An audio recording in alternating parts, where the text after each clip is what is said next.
right, so let's put today in some perspective, okay? So in the teaching that I shared called Intro to the Appointed Times of Yahweh, we were introduced to all of the feasts, the spring feasts and the fall feasts.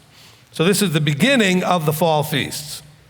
And so we have that start with trumpets. So let's kind of look at how this all played out. So the picture that we have is beginning with coming out of the world, being, Exodus 6 and verse 6 and 7, that whole 4-cup thing, like where he delivered them out and redeemed them and accepted them as his people, etc., right? That whole process. Some of you are thinking, that's only 3. I know, because I can't remember them all. Okay, so the whole point is, though, when you're in your journey, we have that same process. He's got to reveal to you what's really going on, open your eyes to see. That was part of what happened in Egypt, was the revealing of him. They already knew how bad Egypt was. Our problem is we don't always know how bad Egypt is. And so he has to show that to us. And then they had to learn and see how good he is. And he had to reveal that to us also. And even though you may have had a relationship of sorts with him in your other parts of your journey, you didn't necessarily understand just how good he really is and what he's all about. You didn't understand him the way he needed to be understood. Even though you understood conceptually that there is a creator being and that there's a relationship that he wants with you, but a lot of the details were very murky, if anything. And so there's this journey, right? He opens you up, he gets your attention with things like signs and wonders and plagues and things in your life as he gets your attention. He then brings you out, at least to some degree, at least makes you aware that you need to come out of Babylon, out of Egypt, etc. Then you journey through sort of a wilderness a little bit. Remember, the journey from Egypt to Sinai was very short, but they still had to go through some places. And then they get to Sinai 50 days later with Shavuot and receive the 10 Commandments. And so they then receive instruction. And I said this the other day so that we maybe need to reemphasize it. For all those out there that believe in salvation, somehow, because we're saved or we have salvation, we don't need Torah. Well, actually, he saved them first and then gave them Torah to do. Okay? Very important distinction. He first delivered them out of the bondage and then gave them the instructions they needed. So when people think, well, I don't need all that, I'm saved. Actually, you couldn't make use of it till you were saved, so to speak. It was of no use to you until that moment, because you had to be delivered out of a bunch of junk in order to make use of it. And so I want to make sure that we understand all that, right? So that journey, now this is personal, right? We're all going through the same journey. Okay, we have Deuteronomy 8:2, where it says he led us through led the Israelites, but us too, through the wilderness for 40 years as a metaphor for our journey in order to humble us. And a lot of us needed to be humbled in various areas. And then to see what he really wants to know. Delivering us, he didn't need to know anything about us, which is why nothing you do has anything to do with him providing deliverance or salvation. He knew you were in a terrible place, which is why you needed him to do that. However, then he has an expectation. He wants to see whether it's in your heart to trust and obey, whether it's in your heart to keep his commandments or not. And so that's the journey from Shavuot to trumpets, really. Because you're now preparing for the king. Look, today represents the enthronement of the king. The king is coming. Do you understand that? Hallelujah. Come on. King is coming. You guys are half asleep. The king is coming. Come on. Yeah. Oh, you clap now, but are you ready for the king? See, I was a little trick setup for you. I got you guys all excited. Because on my notes it says the king is coming. The next thing says, are you ready for the king's return? See, these are questions for you that you really need to think about. What will he be expecting? See, we know what we expect. We're looking forward to his return because we expect that when he gets here, he's going to do all these different things and set everything right. But what is he expecting from you? when he sits on his throne. Because he has expectations too. All relationships, both sides in a relationship have expectations. Now, he gives us a book, right? He gives us the scriptures, and in the scriptures, he tells us what we can expect from him. He also tells us what he expects from us. So what does he expect from you? And the question is, are you ready? Are you ready to meet those expectations? All these people out there, and please don't get caught up in them, who are hyping end time this and that, and he's coming next month or whatever they're hyping this time around, and they're always hyping something. Instead of getting excited about figuring out that he might be coming, I would be looking and examining whether or not I'm even ready for that. I don't think you should diminish your excitement about him coming. You should be always anticipating and excited about it, but it should be also motivating you to become ready for that day. Because when he shows up, and you're not ready, that may not go like you hoped. But you have to be ready. This is why the feast that we're doing today, the celebration today, is about hearing the sound, hearing the shofar, awake. All right, like I did a teaching that was called, Are You Listening? Because it had to do with the sound of the shofar. Another one called, something about hearing the sound of the shofar. Are you hearing his voice? I was going to do a teaching today, but I just didn't end up working out when I was putting it together. This is what he'd rather me do, where I was going to do a teaching on hearing his voice. Although I did do that really as part of Do You Know the Father and the Son? My sheep know my voice. But I was going to do it from the perspective of his voice, which the shofar represents, and those who speak blasting out his word represent, are we hearing his voice through the means or the mediums that he uses? He uses people, he uses an instrument. I mean, how is he getting this out? How does he get that voice to us? Because he wants us to know what he expects, so he uses these ways to speak to us and let us know what he expects. In Exodus 19, he tells us the expectations of covenant is, if you would agree to obey everything that comes out of my mouth, obey my voice, I would agree to take you as my people. Maybe we should just read that, Exodus 19. Okay, and that's in verse 5, I believe. He says, And now if you diligently obey my voice and guard my covenant, then you shall be my treasured possession above all peoples, for all the earth is mine. And you shall be to me a reign of priests and a set-apart nation. By reign of priests, what do the priests do? They stand before him to serve him. So you'll be a kingdom of people standing before him to serve him. Not a kingdom of priests like working in the temple. Those who stand before Yahweh to serve him. Of course, Moshe came and called all the elders and the people together and set these words before them, and they said, all that Yahweh has spoken we shall do, in verse 8. That is our expectation on his part. He expects that we have made that part of the covenant. That we have said all that he says we shall do. Some of you think, well, I never said that. Well, then you don't have a covenant either. You may think you're in covenant, but the basic, not the details, but the basic understanding of the covenant is, I will do everything you say. That's the basic. The details are what he said. The details weren't relevant, though, to you agreeing, because you were agreeing out of fear, awe, reverence, and trust. In other words, you knew who was giving those instructions that you obey. I obey you because I trust you, because I know that you would only have good things for me. I have nothing to fear, that you will take care of all things. So whether I can see it or not, I know that whatever you say is for my good. That to obey is only going to bring blessing and provision, keep me safe, and help me transform into what he is, right? So, we already talked about Deuteronomy 8:2 and Deuteronomy 10:12, more expectations.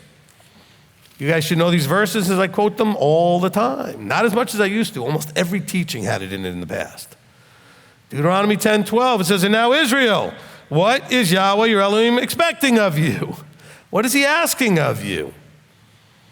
So when you're looking at your life and saying, am I ready for the return of the King? Well, this might be a good place to start. Start in Exodus 19, the big picture.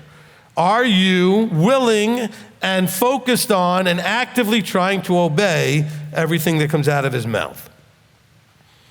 Now, more details are given in chapter 10 and verse 12 of Deuteronomy. It says, and now, Israel, what is Yahweh asking of you? But to fear him. Okay, I guess I can't really obey everything properly if I don't have the proper awe and reverence and fear of him. After all, the fear of Yahweh is the beginning of wisdom, beginning of knowledge, and the beginning of understanding, which, as a human being, we desire greatly with anything that we endeavor to do, that we understand it, that we know everything we need to know about it, and that we can handle it with some wisdom. So fear is number one, to fear him. Then he says to walk in all his ways. Well, that goes back to Exodus 19. He says it, we do it. But it doesn't just say he says it and we believe it. We are to walk it out. So ask yourself the question, am I walking this out? How am I walking it out? Am I doing it with a good attitude? Am I doing it in a bad attitude? Am I complacent? Am I lazy about it? Am I doing it kind of, sort of, Or are we doing it with enthusiasm, with excitement to be obedient to our King, to show our King how much we trust and believe him and we love him? Because after all, Messiah said, if you love me, because we all claim that we love him, he said, well, then keep his commandments. He said, if you love me, keep my commandments. Well, what does it mean to keep them? Well, according to the 10 Commandments listings in the two places, one means to remember and one means to guard. So you got to remember them, you got to guard them, and then of course the third aspect is you have to do them. Remember, guard, and do. So he wants us to fear him, walk in all his ways, and to love him. There's your attitude part, right? So you're going to love him through all of this. You're going to appreciate everything that he's asked you to do, knowing that it's for you. Nothing we do, as far as I know, okay? I'm not high enough in anything to know. As far as I know, nothing we do has any effect on him whatsoever. You do something good, doesn't affect him. You do something bad, doesn't affect him. You're not going to hurt him. You're not going to fix anything. He's perfect and doesn't need anything from you. Everything he's given is for you. Now, it's still all about him because it's what he wants, but it's to benefit you. If you keep Shabbat, it benefits you. It doesn't benefit him. When you eat right, when you treat each other right, when you love your neighbors yourself, when you love him the way he teaches, these things all benefit us, not him. And until you realize his instructions are all for your benefit, to bless you, you may not be doing them all correctly or with the right approach. Because you're thinking, I got to do that, or I don't get to do this, and then your attitude's all off. See, the king is coming. Now, what is the king going to be holding in his hand? A rod. Now, I know it can be looked at metaphorically, but let's look at it from both angles. I mean, either way, it's an object of authority, which is used to crack skulls or to bring force to bear behind, authority to bear behind what he says. He's not going to be playing any games with anybody. It says that the law will go forth from Zion, the word of Yahweh from Jerusalem. And all the nations who don't do what they're told to do and don't come up to Jerusalem, etc., and keep the feast, they're going to get the plagues of Egypt. Now that's literal, but also it's making a point. When you don't listen, you're going to get some pretty strong reaping and sowing going on. Because he's not coming to play. He's coming to rule.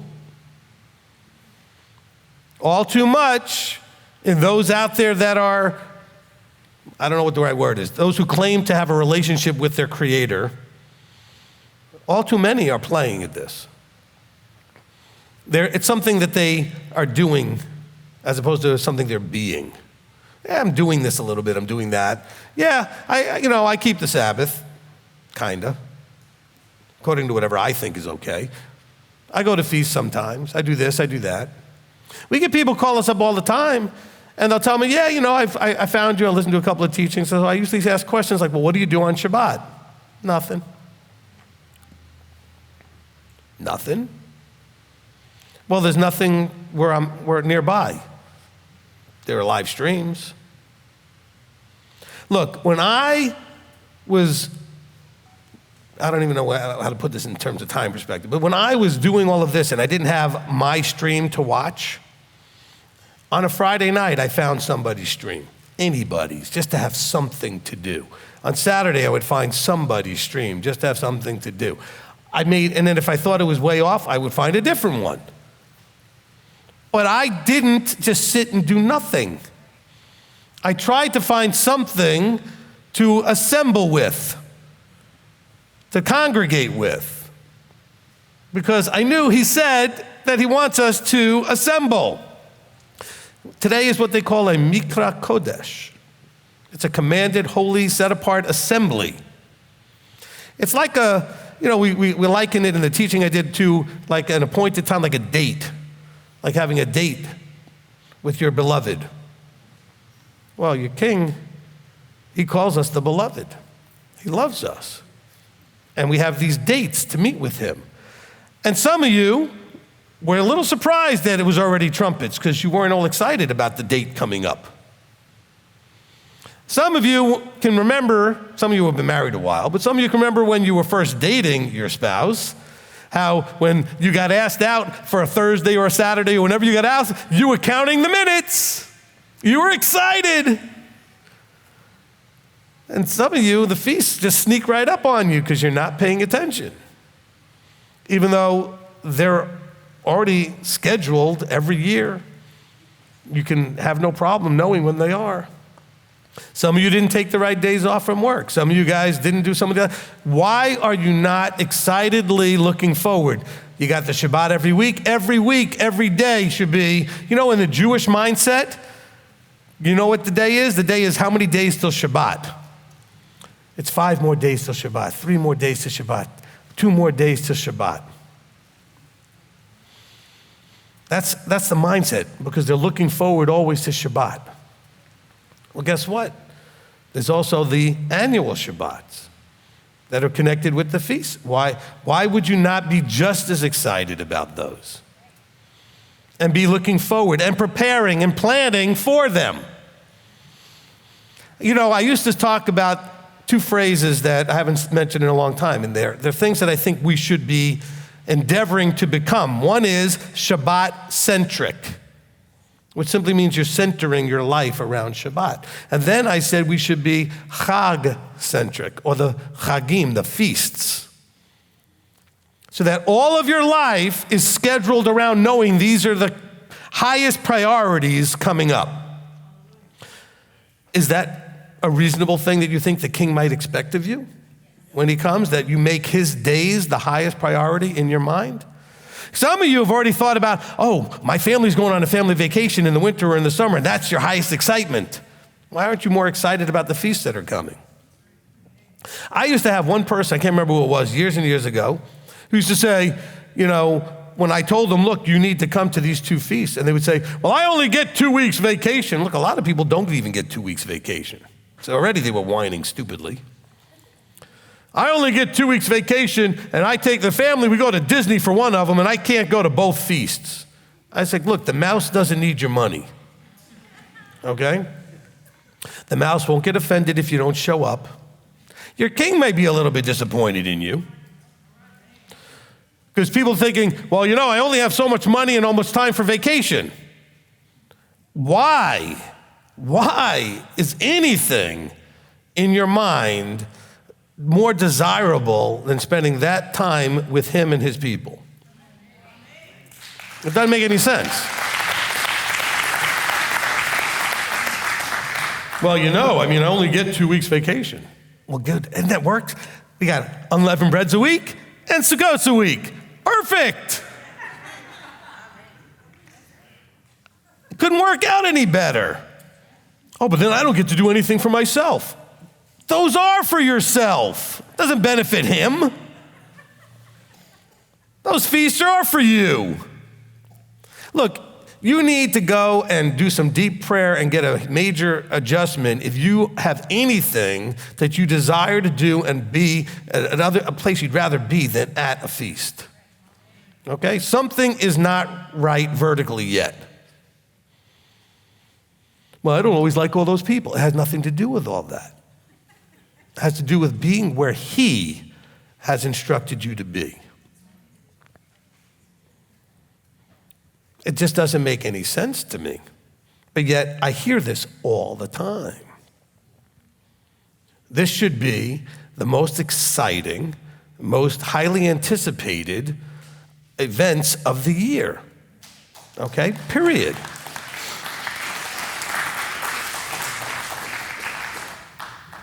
Continuing in 10:12, he said to walk in those ways, to love him, and then through that process, now we want to serve him. So all of you that come to me saying, oh, I just want to serve him. Well, let's work on steps 1, 2, and 3 first. Let's fear him first, walk in his ways first, love him first, then we worry about serving him. That doesn't mean you can't do things to help around. I'm saying serving him. I want to speak, and I want to teach, and I want to this, and I want to that. How about let's working on the first couple of steps? Because they're in, I believe, in a specific order. It's not random that he said, fear him, then walk in his ways, then love him. Which, by the way, is completely disjointedly out of whack from what you learn in Christianity, which is, he exists, you just found out, so good, so love him. So love comes first. Love who? I don't even know him. Oh, he's the creator of all things. He died so you could live. Okay, but who is he? And what I don't know him. See, when you fear him, because you know he's the creator, and then you walk in his ways and realize that they're for you, and they bless you, and they keep you safe, and they transform you into what he is, and as all the good stuff comes out of that, you realize he loves you. Not he loves you because he died for you, not he loves you because none of that will matter if you don't do anything with it.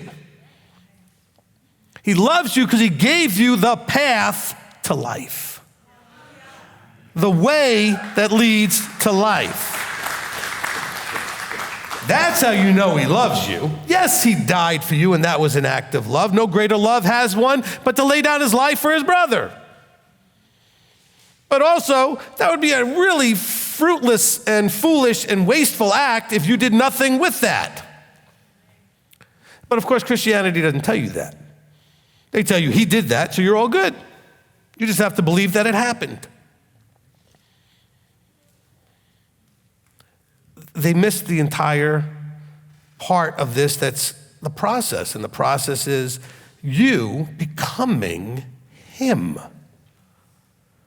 And that doesn't just happen because you believe what he did, and that you believe he is who he is. That comes through you imitating him. You're submitting to him, your obedience to him, your trust of him. That's where that all comes from. Amen? Okay? He says, to serve him, to serve Yahweh your Elohim with all your heart and with all your being. So now, notice that the expectation of serving him with all your heart and being comes after these other steps, because you can't do that first.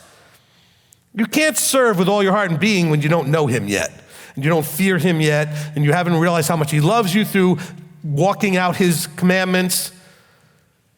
So how could you possibly do this? So when you read things like the V'ahavta, which is in Deuteronomy 6, which says, and you shall love Yahweh your Elohim with all your heart, etc., that sounds great, but remember, that's the expectation is you've already done the first thing, which is you fear him. The second thing is you're walking in his ways, and that you now love him. Now you can serve him with all your heart and being. And then lastly, he says to guard the commands, because now you've got the strength to actually guard after something. Because I shouldn't say it that way. How good would you be at guarding something that you don't care that much about? Okay? How good would you be at guarding the things that are most valuable to you? Doesn't that make sense? right? That you would guard things that you value the most, you would put the most effort to guard. So when you slip on some of these Torah commands, it's because you're not guarding them, and you're not guarding them because you don't value them enough. They're not precious to you. This is why David HaMelech, King David, says these words like it's more precious than gold, the word, the Torah, the commands, more valuable than gold, sweeter than honey. See, he valued it on the highest levels. He says, I meditated in day and night. I meditate on it. I'm obsessed. He's saying basically, I'm obsessed because I know it's what I need. We obsess about lots of things. So don't get worried about using the word obsession. You're already obsessed about a bunch of stuff. Okay, just like you get up and find out there's no coffee in the house, we'll figure out how obsessed you are. And then you start yelling at whoever forgot to buy the coffee or the creamer or the this or the that, whoever. You could be obsessed about almost anything. Okay? You walk in the house and something's not where it's supposed to be, or somebody didn't wash the dishes, then you could be obsessed about that. But are we obsessed about his things and about him, where we think about it all the time? And we think about him the king is coming. We should be thinking about not just that he's coming. All you end timers want to think about him coming.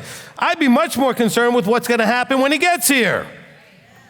Oh, and I know some of you think about that too, in terms of what he'll do to everybody else. I want you to think about what it means for you. Because you're all thinking he's going to straighten everybody out. He's going to straighten out the governments. He's going to do all of those things, but he's also going to be looking at you.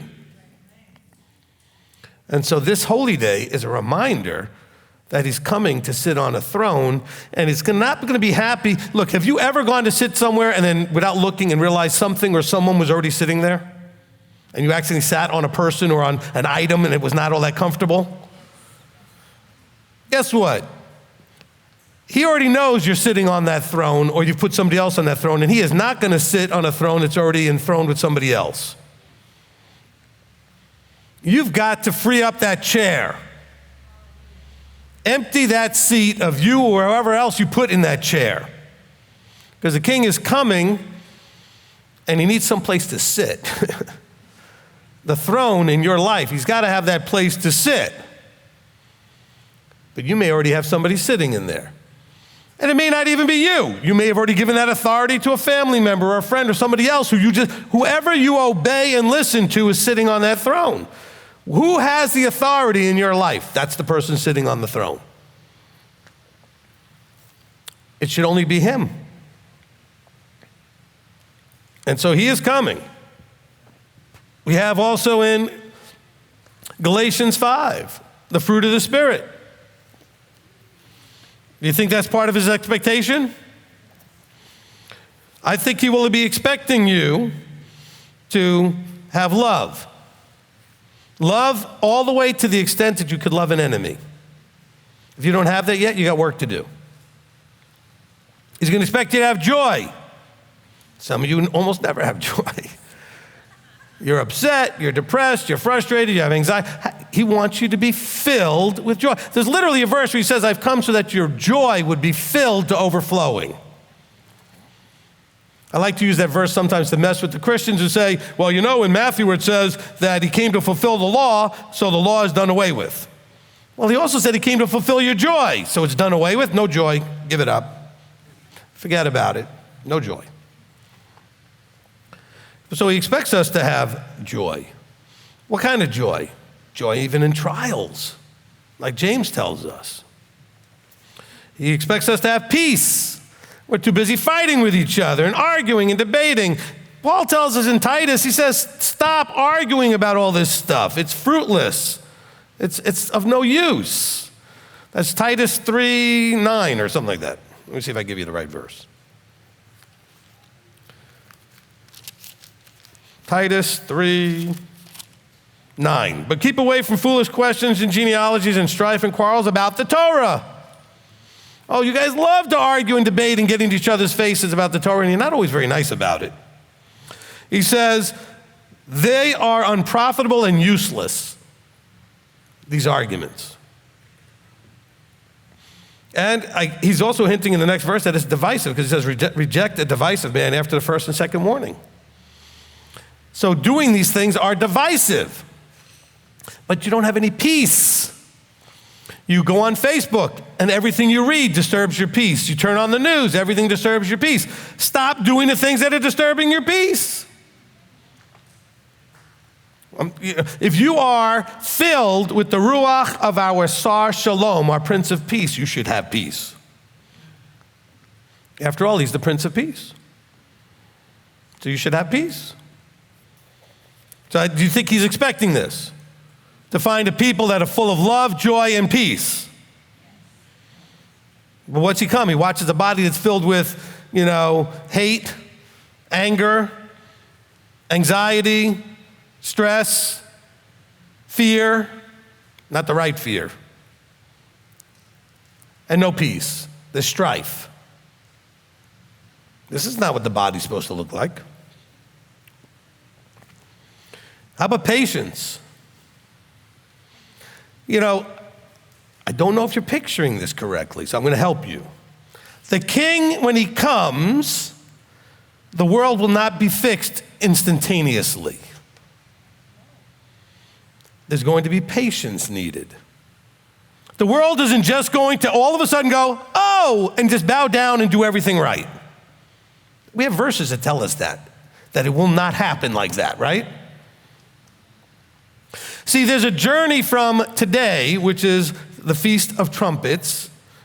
It's actually a memorial to remind you of the voice thundering like a shofar at Sinai, which is where we covenanted, because it's Zikron Teruah, which is the memorial of that blast. The blast it's referring back to is not the Big Bang, okay? It's the blast when he covenanted and he spoke, so it has to do with his voice. And he spoke to the people directly. And so we have that memorial to that. And then from this day, 10 days from now, we have what? Yom HaKippurim, Yom Kippur, the Day of Atonement.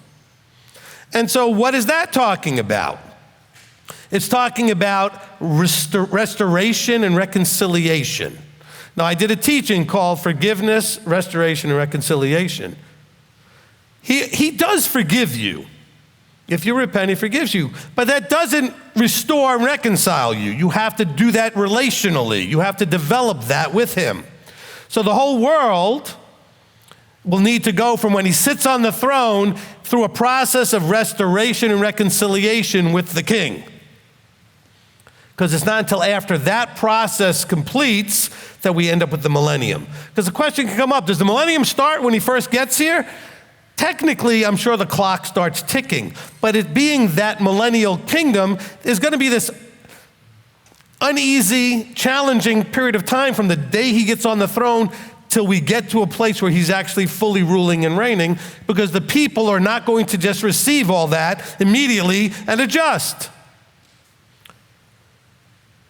Now, we are expected, the first resurrection people, if that's what you are, to have made those adjustments now so that we'll be ready to participate in what happens from trumpets forward. Those who are not ready need to go through atonement and Sukkot into Shemini Atzeret. Those in the first resurrection show up with him,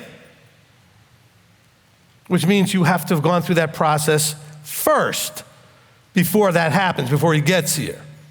There is no shortcuts. There are no shortcuts. Nobody gets to skip any of the steps. It isn't like, well, we get this and too bad on them and they're going to have a harder time. No. In some ways, you have the hardest time because you get to do this without him here. You get to do this because you believe in what you can't see. You believe in him who you do not physically get to see. He'll be physically sitting on the throne. People will see that. When he returns, they'll all see him returning in the sky. He says, blessed are you who believe, who do not see, who have not seen, but you believe anyway. But believing isn't enough. James tells us the belief has to manifest into actions, behaviors. And so, yes, he is coming. And there is a process that we should be preparing for. And if we want to be in that first resurrection, we should be preparing for it before he gets here. All right? Because I think he will expect you already to have love, joy, peace, patience, kindness, goodness, trustworthiness, gentleness, and self-control before he gets here. You're thinking, oh my gosh, I struggle with all those things. Well, get to work. Turn off Facebook and social media and all the other things that are wasting your time and get to work. I don't know what to do. Well, whatever you're struggling with, become an expert in your challenge. I've taught you this before. And then study whatever you can find on how to fix the problem. I'm anxious all the time. I don't have any peace. Well, then figure out what you do for people that are out there teaching all the time on what to do to go from anxious to having peace. Well, I'm always angry. Well, figure out how to deal with anger. I don't have any joy. Figure out what do you do to restore your joy. There's teachings out there, books out there, systems out there, whatever out there, videos. A lot of it's free. But figure it out. Read your scriptures, figure it out. But you're supposed to get to the point where this is not, pay attention now. This is not, don't go back to your Christian mindset that he's just going to wave or just do something for you magically. This is not, he filled you with his spirit, so now you have these 9 things. Does any one of you have all 9 of these things just because you feel like you got the spirit? No. Every one of you struggles with some aspect of it, don't you? All right. Because it doesn't work that way. Otherwise, nobody would need Paul to tell them this stuff because they would just naturally have all of these things. As a matter of fact, he's comparing it to the fruit of the flesh previously, in a couple of verses earlier. Now, he's speaking to the Galatians, and he's talking to those who are of Messiah. He's not talking to like a bunch of people that just came by who are trying to figure this out. He's talking about the people that have figured out a good bunch of this and have chosen to start that journey. And so, patience, I struggle mightily with that one. Kindness, all of us can be kind at times. Are we being kind when it's not so easy to be kind? That's what the fruit. See, all of these things that are fruit of the Spirit, they're all things that all of you do when everything's great. Under ideal circumstances, you have no problem having love, joy, peace, patience, any of that stuff. What do you do when it's a completely adverse situation? The thing that would make it the hardest to have, like loving an enemy, joy in a trial. You need to have these things under the most challenging of conditions. Because guess what? Just because he's coming doesn't mean challenging conditions automatically go away. As a matter of fact, the world is going to be very challenged when he gets here. They're going to be challenged because the whole thing is going to, you know what, in a handbasket. And that's why he comes to save us before we destroy ourselves. But it doesn't mean they're all going to be like, yay! Because the armies of the world are going to gather against Jerusalem for him when he shows up. We have the greatest battle of all time happening. Bodies up to the bridle, it says. Not that anybody's going to be on horses, but you understand the metaphor in those days. But he's coming. And this stuff here, we need to develop. And we develop that through what? The first parts that we talked about, through fearing him, trusting him, walking in his ways, loving him, and then seeking him to help us in those directions. Help us, not do it for us.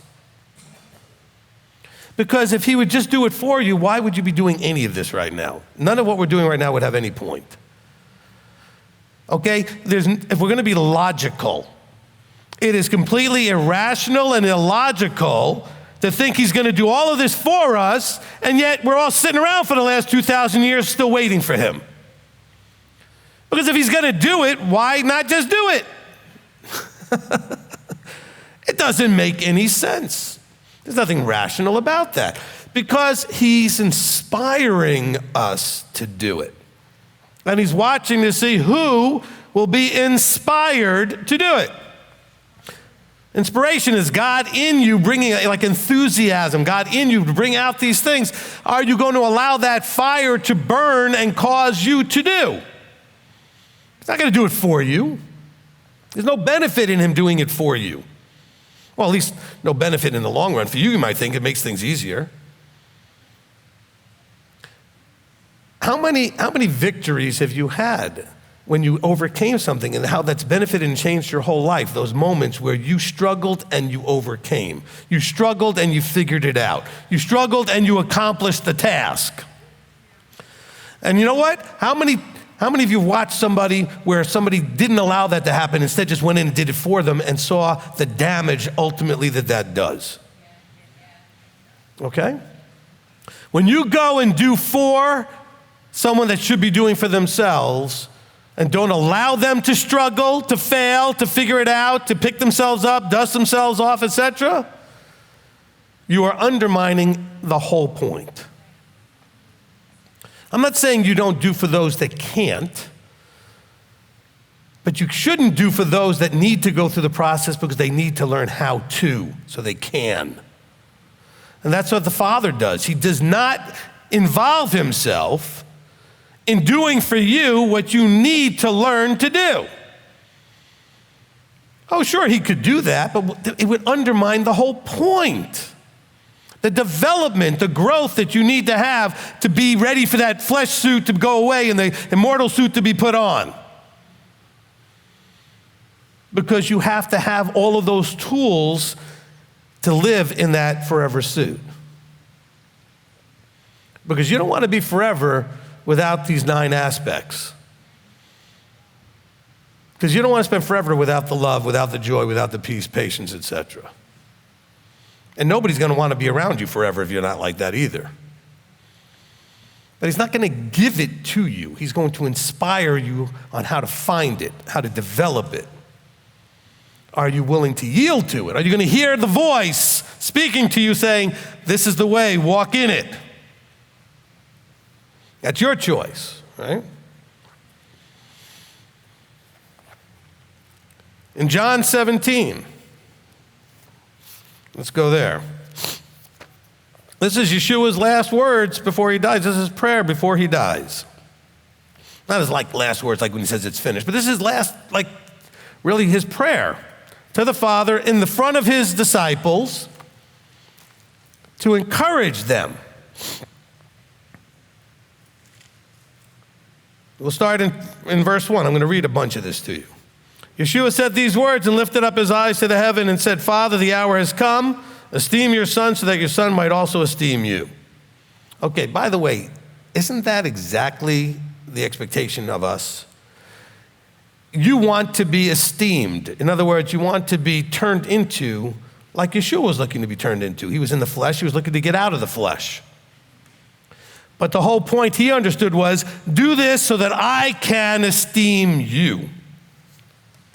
What is the greatest way to esteem the Father? To do what he said. That's the greatest expression of esteeming him. Obedience.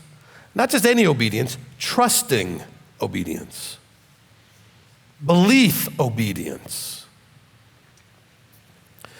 He says, as you have given him authority over all flesh, that he should give everlasting life to all whom you have given him. And this is everlasting life, that they should know you, the only true Elohim, and Yeshua Messiah, who you have sent. So eternal life does not here come just because he died and was resurrected. What does it come through? Yeshua himself just used the words. Through the relationship. Through knowing. Knowing is relational. He says, this is everlasting life, that I died and was resurrected, so now they live. He doesn't say that. He says that they should know you, the only true Elohim and Yeshua Messiah. So we would have a relationship with the Father and the Son. But the relationship has to be, this is important, it's not like any other relationship you're in. When I talk to husbands and wives, that relationship has to be by mutual agreement and adjusting and negotiation, etc. This is unilateral. It's one-sided. The relationship with him is on his terms, not on your terms. If you get married because you both should have talked about the terms, and you get married by agreeing to each other's terms. That's not the way this works vertically. The only relationship that's like this is the one with them, because they're perfect and we're not. When you have two imperfect people get married, then those two imperfect people have to come to agreement on how they're going to deal with their imperfections. When it comes to the vertical with our Father, it's all on his terms. So when it says you need to know him, what does John tell us in 1 John? He says, those who say they know him, but don't keep his commandments, they don't really know him. They're lying. Not lying like someone who actively is lying, like to try to deceive. They just are not telling the truth. In other words, they think they know him, but they don't, because if they knew him, they would keep his commands. Because the relationship of knowing him is trust, obedience to the commands. So he says here, this is everlasting life, that they should know you. Verse 4, and I have esteemed you on the earth, having accomplished the work you have given me to do. I think those are words you need to be able to say when he gets here. You need to be able to say to the king, I have esteemed you on the earth, and I have done and accomplished the work you gave me to do. And some of you, I know you get frustrated with this. Some of you feel like you're not doing enough. I want to do the work of Elohim. 99.99999 to infinity, whatever percent of that is right here, inside. Oh, I want to do the work. I want to go out there and I want to do this and do that and do this. That's all outside of you. You know what work he gave you to do? Right here. And if you do that, the outside stuff will come naturally. Okay? The outside stuff will come naturally, but you have to do this inside stuff. So can you say these words? I have esteemed you on the earth, having accomplished the work you have given me to do, given me that I should do. So what should you do? Transform and conform into his image. That is the work to do. Not to teach or to preach or to evangelize or to whatever you think. There are very few who are given that task. And that, by the way, is in addition to the task of just doing the stuff I just told you. That's the 0.0000001. The 99 point all at nines is still the same for those people. Because you can go do all the other stuff. If you didn't work on this, you're still not getting in. And you're still not getting the immortal suit. And you're not going to be hearing, well done, good and trustworthy servant. Doesn't matter how much works you did that were so, quote unquote, good. So I think as part of being ready for the king coming, verse 4 is very important. All of us should be able to say, I've esteemed you on the earth, having accomplished the work you have given me that I should do. Verse 5, and now esteem me with yourself, Father, with the esteem which I had with you before the world was. That's not for us, that's for him, because he was there before. I have revealed your name, your authority to the men who you gave me out of the world. They were yours, and you gave them to me, and they have guarded your word. I want to hear him say that about me. You should want to have him say that about you. Because we know parts of this are already true, that we were fathers, and the Father gave us to the Son, right? None comes unless the Father, right, has to draw them, and they have to go through the Son to have access, right? But none comes as the Father draws. So we were his first. He gave us to Yeshua. He says, I revealed your authority to them. I know it says name in your book, but just knowing what his name is doesn't do anything. Nothing magical about it. Using it, incanting it, or whatever isn't going to change anything. He says, I revealed your reputation, your authority to them. Go listen to the teaching, no other name. Now, he says, whom you gave me out of the world. So we were supposed to be taken out of and given to him. This is like the beginning in Exodus, right? So we came out of Egypt in Exodus, and then they were handed to Messiah to bring to Sinai and to hear and receive the living word. But they first had to be pulled out of Egypt. He said, they were yours, you gave them to me, and they have guarded your word. Oh, I pray that that would be true, that we would guard the word.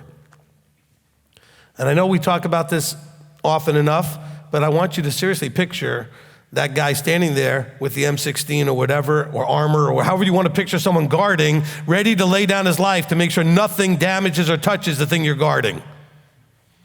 You're standing there saying, none shall pass. But that includes you trespassing. See, the guarding is to prevent what? Trespassing. They've guarded your word so that none should trespass on it, and the none really is you. You're not there to make sure that somebody else doesn't trespass. He's saying they have guarded for themselves. Okay, you're not responsible for everybody else. What did Paul tell us? He says, everybody walks out their own salvation in fear and trembling. Philippians 2:12. Verse 7, now they have come to know that all you gave to me is from you. So we should have that relationship to realize that everything, because people always want to just focus on Messiah. Christianity is like, it's all about Jesus, right? That's what Christianity would say. Okay, but we have to understand that everything that Messiah has is because he got it from the Father. So the Father and Son are completely in one accord. I'm going to read that in some of these verses where he literally says that's his point.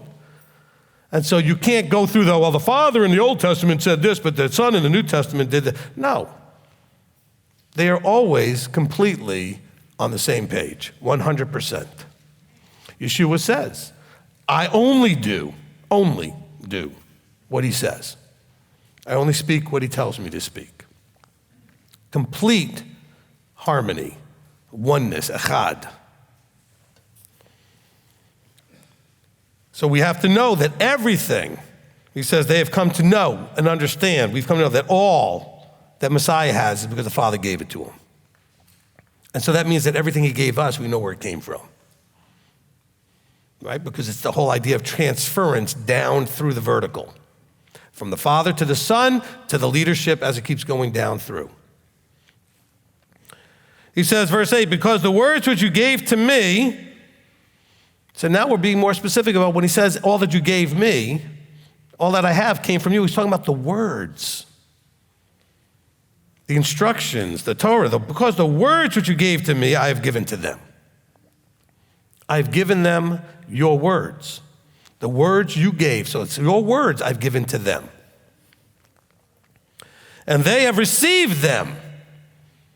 Remember what I've talked about revelation in the past. It's all well and good to have something revealed, but if you don't receive it, there was no point.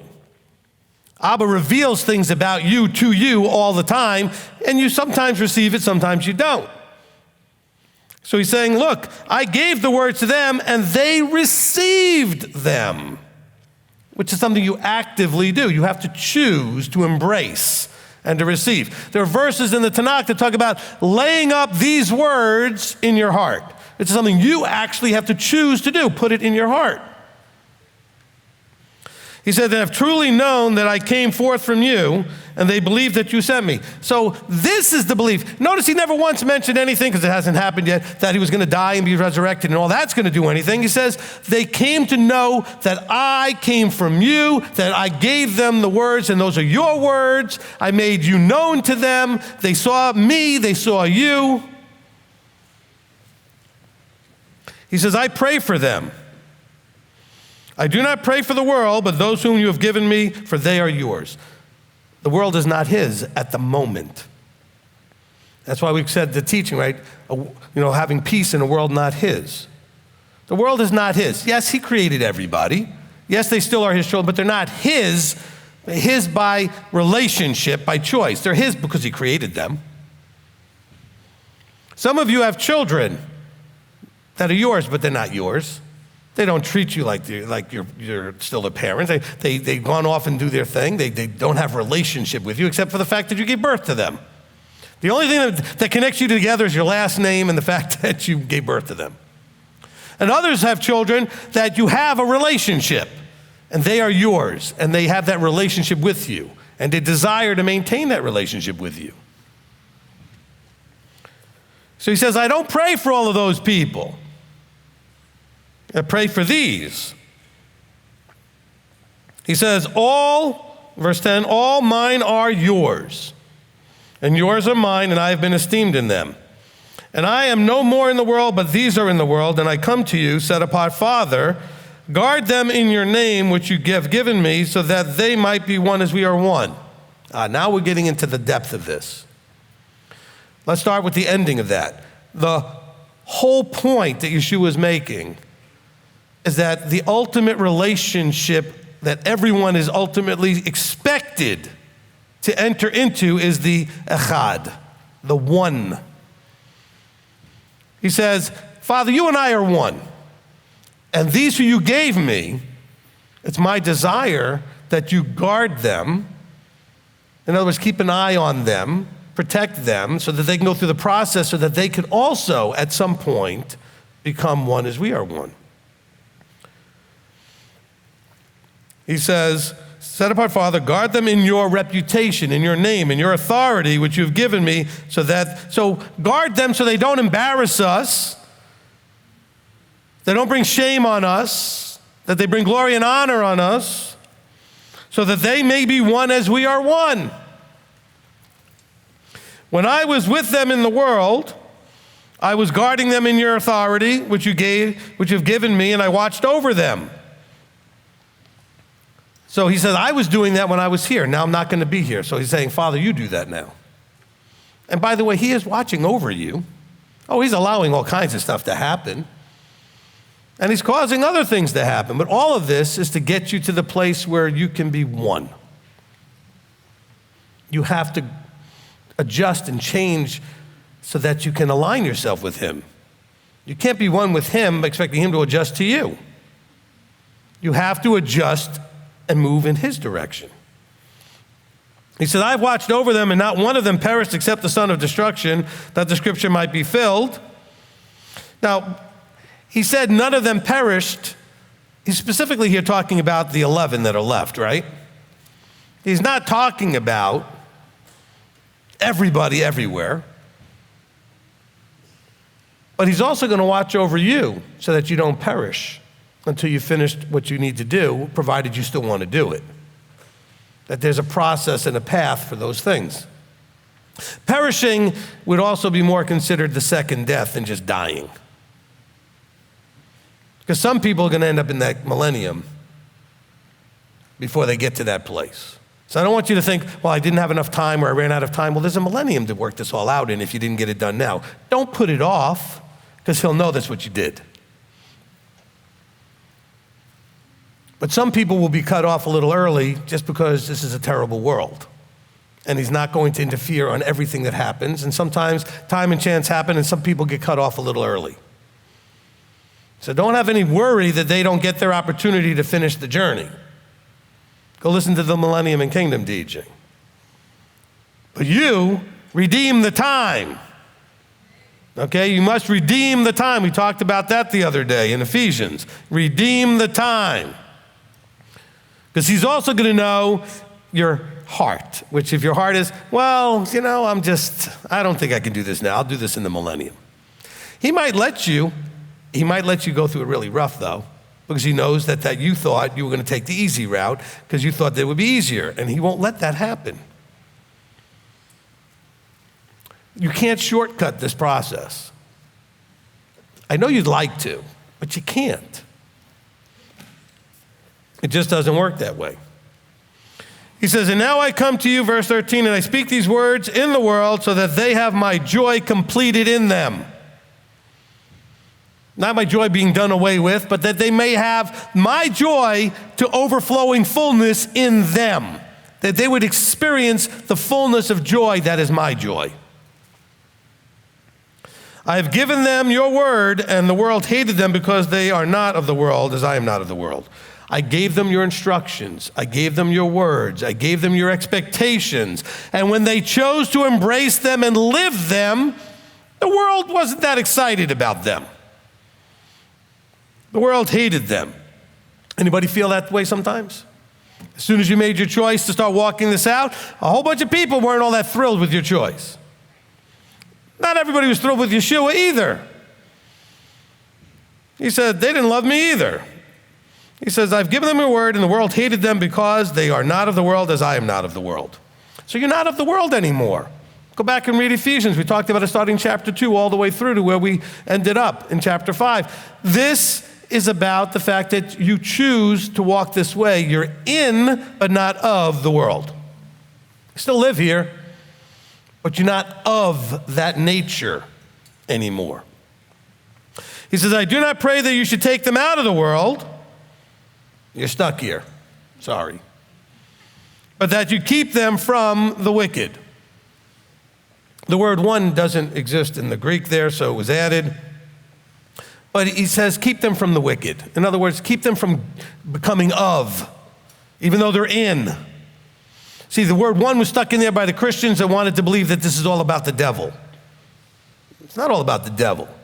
It's about you choosing the world's way, the below way, the fleshly way, or the above way, the heavenly way, the spiritual way.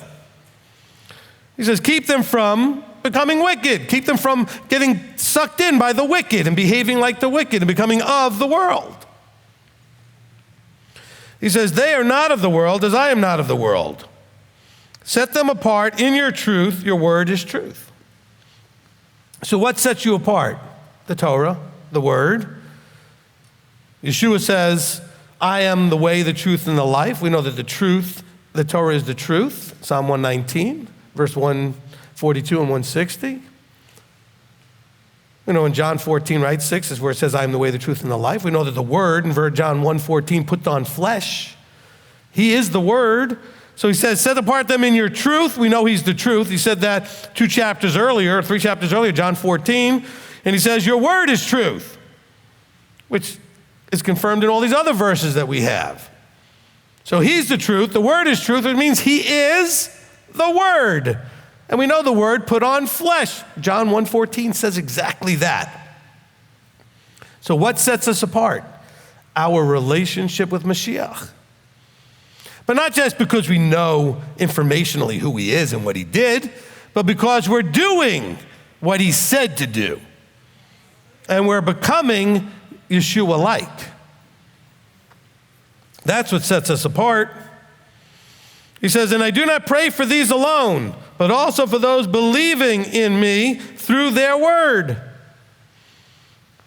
These 11 we're going to teach and speak and go around. Some of them we have writings for, most of them we don't. But they were going to share what Messiah shared with them, and people would believe through their word. Because their word would be Messiah's word, and Messiah's word is the Father's word. And we need to hopefully maintain that unbroken chain of information flowing from the top. We can't afford to make this like the telephone game, where each person kind of messes it up a little bit so it doesn't look anything like it. Oh, wait a minute, we already have that. It's called Christianity. We already have that, where it no longer looks like it originally looked. And I'm not saying that to mock. It's true. You have that, by the way, in a lot of the, quote unquote, Hebrew roots, Messianic, I watch so much stuff, and at this point, I almost want to say it's appalling. Okay, it's just appalling. They're all going just so much more back into, especially the charismatic side. They're just going in that direction. And it's just, you turn on and watch their streams, and it's just like watching church on Saturday. This is not being set apart by the word. This shows that you don't really have the right relationship. And you're buying into this was it convoluted or confused, this mixed mess that the telephone game has done. The message was taken, it wasn't understood exactly right, was filtered through whoever and then shared to the next person who didn't understand it fully, filled in their own gaps and shared it with the next person. Next thing you know, you've got Christmas and Easter and Sunday and eating whatever you want. I mean, that's where that comes from. You know, there's a reason why they did not want, the Catholic Church that is, did not want anybody to have access to the Word. You were not allowed to have a scripture or a scroll. They took them from everybody because they knew you might just read it and recognize that it doesn't say what they're claiming it says. So a lot of things changed when they started to publish these things. Then they got their hands into the translation issue so that they could try to at least muddy it up that way, so that it still seems to say stuff they want it to say, even though it doesn't. It makes it hard for us, doesn't it? Because then we have to filter through all that junk to get to the truth, which isn't necessarily so easy. Which is why Paul tells you not Paul, is going to give us men to help us with that. Ephesians 4:11, those fivefold guys to teach us, to be prophets, to help us to understand and then motivate us to do what it actually says to do. All right? But he doesn't say they're going to be in abundance and hundreds and thousands of them. There may only be a handful of them, and you have to find them. Find one. And then when you find that one, listen to him. Don't argue, and don't get all upset that you don't like the way he speaks and this and that, whatever. Because I promise you that if you got to hear everybody that's of renown in Scripture, you wouldn't like all of them. Okay? I don't know which ones. I don't know what they sounded like. I can see the words they wrote, and I can read into some of it. I don't think a lot of you would like Moses very much. And I really don't think you'd like Shaul very much, if you actually had to sit in counsel with him and listen to him, because I don't think that their approach and touch was the soft way you would like it to be. Because these guys were just throwing it out hard and serious and expected you to understand it, and there was no playing of games. But I don't know if it's those two specifically, but I can promise you, if you met all of these guys, you would not find it to be that soft, warm, friendly, fuzzy stuff that you're expecting. Not from all of them. You might have got that from some. John sounds like he might have been a little bit more that way. I mean, John, that's his personality. That doesn't diminish him. He has a different personality, okay? I would say there's no doubt that John and Shaul had totally different personalities, okay? But the point is, you need to listen to all of them, regardless of the personality, regardless of how they word things. Well, I don't like the way you said that. So what? I don't know what else to say. I mean, so what? What does you liking it have to do with anything? You know, Deuteronomy, see if I can find it quickly. Right page, left column, middle of the page. And I'll find it real quickly here. Here it is, 18, okay? He says, I'm going to raise up for them a prophet, chapter 18, verse 18, out of the midst of your brothers. So this is a prophet. Now, this is talking about Yeshua, but it's also talking about all the other prophets, people that would speak with authority. And he says, I'm going to raise up these prophets. I'm going to put my words in their mouth. They're going to speak. And it says to be that the one who does not listen to my words coming out of their mouth, no matter how they say it. It doesn't say anything about if you like the way they say it or not. It says, if you don't listen to the words, my words coming out of their mouth, I will require it of him. That's what it says. So I'm going to raise up some prophets. And they're going to speak my words. And if you don't listen, it doesn't say anything about how you don't like the approach or the way or this or that or whatever. You know, if you are brought to me as your teacher, he had a reason.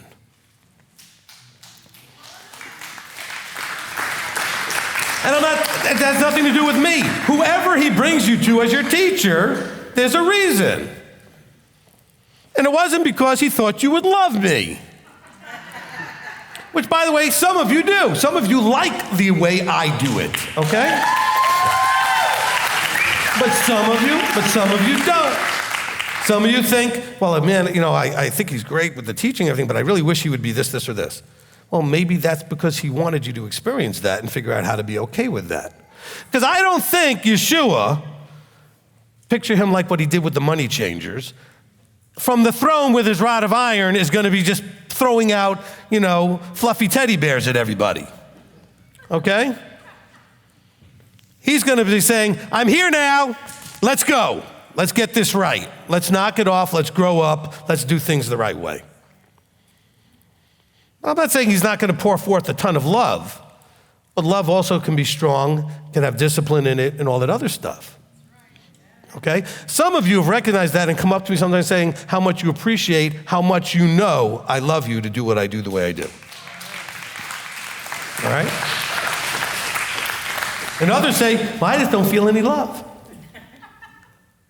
It's perspective, isn't it? It's all perspective. Now, back in John 17, he says, verse 20 we read, I do not pray for these alone, but also those believing in me through their word, so that, this is the whole point. This is the point. So that they all might be one. Now, I want to make sure we're hearing the next part. In the same exact way as you, Father, are in me, and I in you. Okay, not just one like as we're one, because we're one, so they're one. No, exactly the way they are one.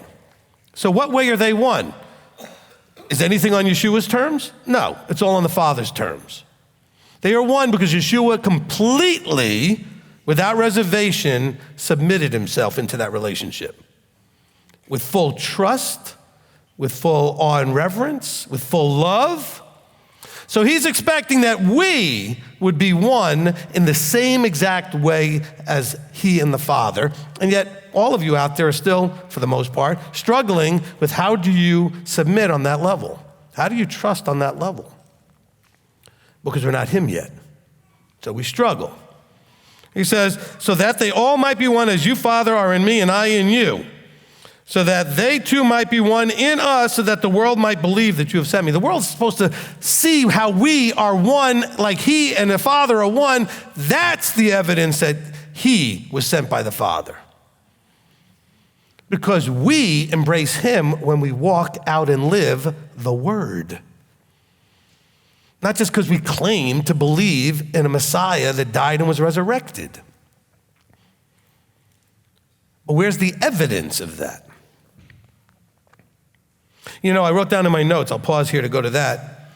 So, remember I said, that he has expectations, the king is coming, and if he came today, would you meet his expectations? All right, well, that's all well and good. We know there's a day of judgment coming, right? Everybody knows there's a day of judgment coming? Okay, so I'm not mentioning anything you don't know. So we picture that to be like a courtroom with a judge sitting on a judgment chair, like a court case. What kind of defense case are you preparing for that day? Think about it. I mean, you have to sit there and make a case for you. And can you say, I did this and I did that, and I know I struggled with this, but I overcame that? I mean, what kind of case are you making? Oh, well, I've got an advocate in Yeshua. Well, what are you giving him to work with? He's not going to lie and make stuff up. I mean, you get an attorney today, he might lie and make stuff up, try and get you off, but Yeshua's only going to tell the truth. So what are you giving him to advocate? We've got an advocate for us. Yes, we do. But he's only going to advocate for you when you've done something worth advocating for. What's he going to advocate for if you haven't done anything? Or if you've done more that you shouldn't do than what you should do? It's hard to advocate. Well, Father, he did do this and this. Yeah, but he did all of that too.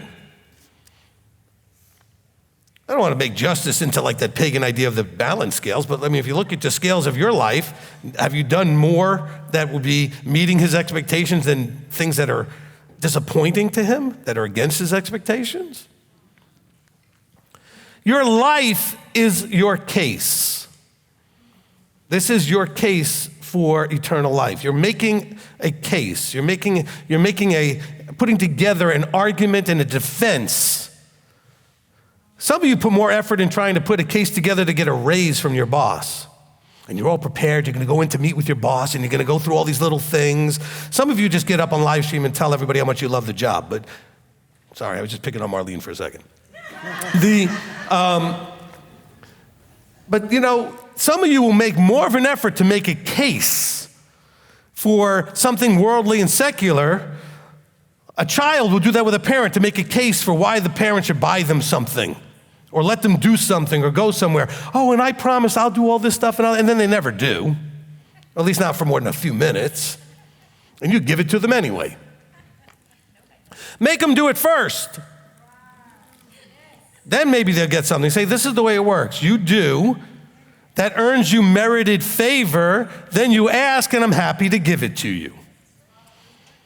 That's the way it also works vertically with him. We do, we merit favor, we ask, and he's glad to give. If we ask appropriately, obviously.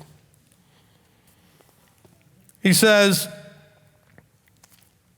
let's see. Verse 22, and the esteem, the glory which you gave me, I have given them so that they might be one as we are one. So honor is the esteem. The honor is transferable. The Father's honor he transferred to the Son, so the Son can now have it to transfer to the disciples, who then transferred it to those who would be the whomsoever wills. By the way, it's not whomsoever will believe, it's whomsoever will believe and do. Right? He says, I in them and you in me, so that they might be perfected into one. That sounds a lot like what Paul was talking about as to the fivefold. They're there to help bring people to be perfected into the one, the completeness of the stature, the fullness of the stature of Messiah. That they would have a unity of belief. So that the world knows that you have sent me and have loved them as you have loved me. So they would see the love of the Father poured out on you. Of course, that only happens when you do the fear him, walk in his ways, love him, serve him, guard his commands. And then you reap the result of all that, which the world then sees, oh, he loves you. He says, Father, I desire that those whom you have given me might be with me where I am, so that they see my esteem which you have given me, because you have loved me before the foundation of the world. So when he says, be where I am, he doesn't mean like right this second where he is sitting at the right hand. He says, they'll be where I am. When I come, they'll be there. When the kingdom starts, they'll be with me. He knows that we're not going to go anywhere he is right this second. He's saying, but my desire is that you would keep them and guard them and inspire them, so that one day they will be with me and they'll see what you've done for me and then what I can do for them. And what a day that'll be. O righteous Father, indeed the world did not know you, but I knew you, and these knew that you sent me. And I have made your name known to them and shall make it known, so that the love with which you loved me might be in them and I in them. And amen and amen. The King is coming. Okay? Yeah. The King is coming, and today represents that enthronement of that King. And I'm going to ask that question again. Are you ready for the King's return? And only you know the answer to that. And if that answer is not yes, which it probably isn't for anybody, I'm not judging it, none of us are ready yet, then we need to get busy and get to work of becoming ready. Everybody wants to think about when he's coming. I would rather be focusing on, am I ready for him to come? Okay?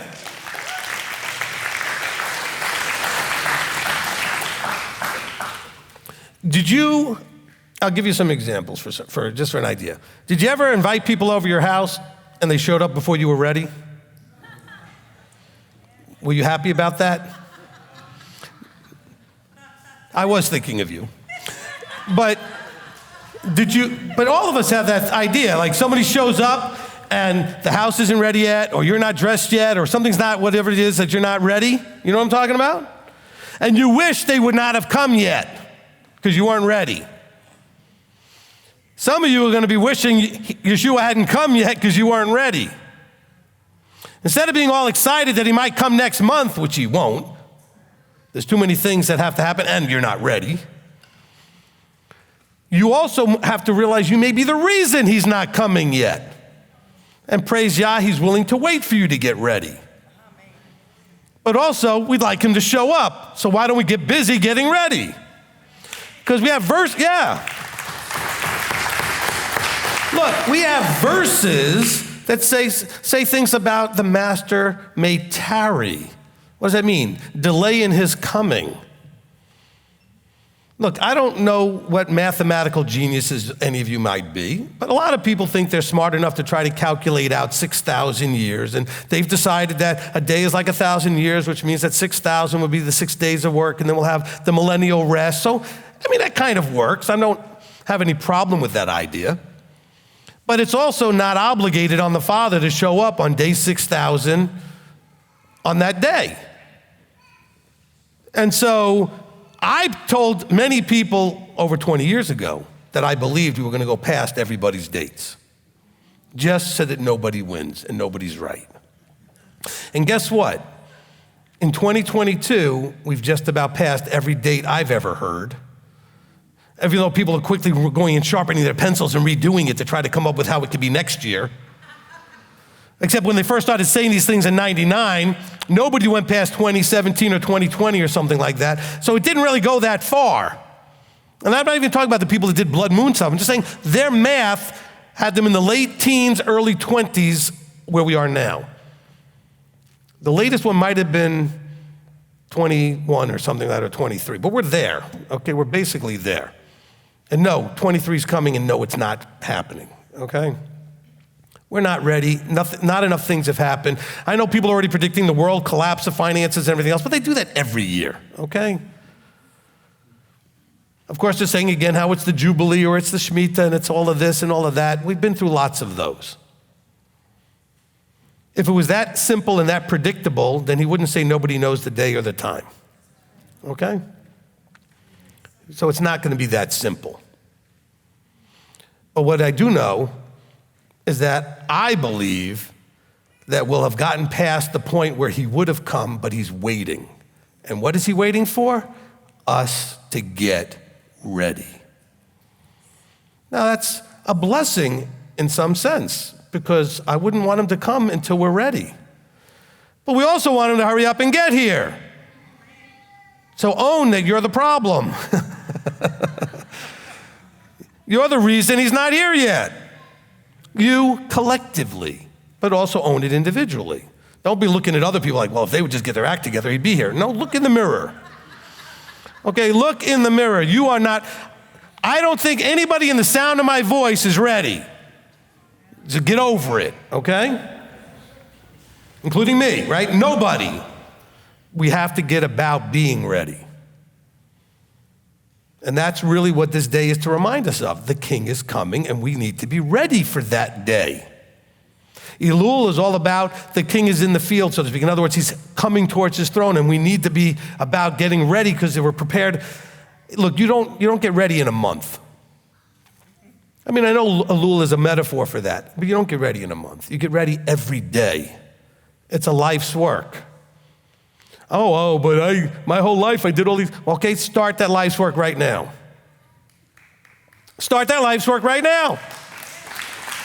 Don't worry about yesterday and 20 years ago and I'm 70 years old now and I messed up everything. You have a bubble popped moment, which means that he's awakened you because you can do it now. Okay, he wouldn't tease you to know now what you know. If he thought you needed more time, he'd have done it 20 years ago for you.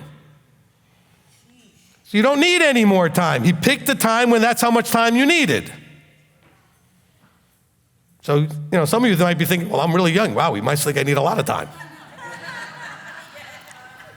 But maybe it's not going to be that far into your life when it happens. He picked the time that was right for you. Don't question it. Don't judge it. Just know that that means you can get there from where you started. From the bubble pop moment when you recognize that there's a covenant that needs to be made, you can get into that place. You can be ready, in other words. You can make yourself ready from wherever you're starting. But you have to get about it. If you're older, stop wasting time. Get about it faster. If you're younger, realize we might not have that much time. I don't think he's coming this year, but he might not be coming, 100 years from now. It might be a lot quicker and in your lifetime. We all pray that it's in our lifetime, speedily and soon. So you don't know how much time that is. So don't waste any of it. Get about doing what you need to do. Amen? Amen.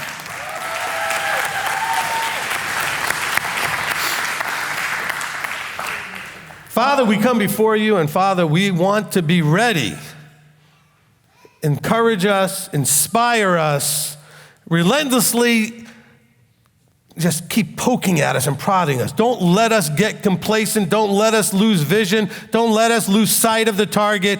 Help us to stay focused always on becoming ready for Yeshua's return, so that we can have gone through the process that we talked about today, all your expectations that we talked about. And there's so many more, but this is the big picture of it, that, Father, we would obey. Through belief and trust, we would obey and trust your word. That, Father, that we would be humbled, that we would prove that it's in our heart to keep your commandments. Father, that we would fear you, walk in your ways, love you, serve you, and guard your commands. Father, that we would be filled with all of the fruit, all of the aspects of the fruit of the Ruach, the love, the joy, peace, patience, and etc. And that, Father, that we would understand that all of this that Yeshua did had the goal, the purpose, ultimately that we would all become echad with you, that we would be echad with each other and with you. But we would do it in the same way that Yeshua is with you. In that same way, full, complete, submissive trust, loving, submissive trust to you. So, Father, we thank you for this day, this Chag, this memorial to the sounding of the blast at Sinai. Father, we thank you that you are helping us to stay awake to hearing that sound and being motivated going forward to do what needs to be done. So, Father, we thank you, we praise you, and ask all, in the name above all names, Yeshua our Messiah. Amen. Amen.